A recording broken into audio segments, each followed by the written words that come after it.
अखेर मोक्का लावण्यात आलेला आहे अशी माहिती समोर येते. तुम्ही प्रमुख मागणी केलेली होती त्या संदर्भात. नाही, हे पहा, मी ही सभागृहामध्ये मागणी केलेली आहे. वाल्मिक कराड का अमुक तमुक असा विषय नव्हता तो. संतोष देशमुख यांच्या हत्येमध्ये जे जे कोणी सहकार्य म्हणजे सहभागी असतील त्यातल्या एकालाही सोडणार नाही असे राज्याचे मुख्यमंत्री म्हणालेले आहे. आणि याच्यामध्ये पोलिसांनी एसआयटीनी जे काय काम केलेलं आहे त्यानुसार जे जे फर्दर आता डेव्हलपमेंट आहे त्याप्रमाणे माननीय कोर्ट जे आहे त्या बाबतीमध्ये ऑर्डर करते. याच्यामध्ये ह्यानी मागणी केली त्यांनी मागणी केली किंवा काही याचा विषयच नाही. तोवर आमची एसआयटी म्हणजे आमची म्हणजे राज्य सरकारची जी नेमलेली आहे त्या एसआयटीनं या ठिकाणी त्यांचं काम दाखवलंय आणि त्याच्यामध्ये मला वाटतं कोणत्या गुन्ह्यात त्यांना घेतलंय काय घेतलंय हे मला माहिती नाही.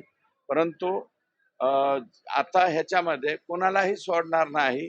कायद्याच्या कचाट्यात जे जे सापडतील ते कायद्याच्या अंतर्गत येतील. तुमच्या मार्गदर्शनाखाली देशमुख कुटुंबाने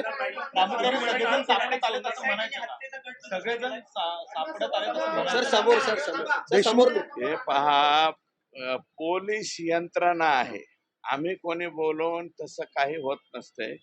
पोलीस यंत्रणा त्या ठिकाणी एसआयटी जी नेमलेली आहे ती एसआयटी प्रभावीपणे काम करते आणि त्यांनी नियमाप्रमाणे जे कडी जोडलेली असेल पोलिसांच्या कडीमध्ये जे जे लोक सापडतील ते लोक त्याच्यामध्ये येतील.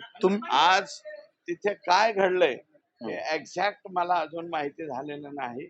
अजूनही कोर्टाच्या पुढे मला वाटतं अर्ज केलेला आहे एसआयटीने. एवढीच माहिती मला कळालेली आहे. पुढं काय झालं हे मला माहित नाही.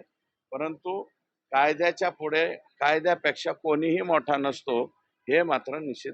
तुम्ही मध्यस्थी केली होती मुख्यमंत्र्यांकडे आणि देशमुख कुटुंबाची भेट घातली होती. पहिल्यांदा एसआयटीत बदल झालेला आहे. काल शासन निर्णय जारी झालाय. दुसरं आता मोक्का लावलेला आहे. ऑलरेडी झालेलं आहे. परत ते नाही संजय राऊत आज बोलतात मुख्यमंत्र्यांचे संबंध आहेत. अण्णा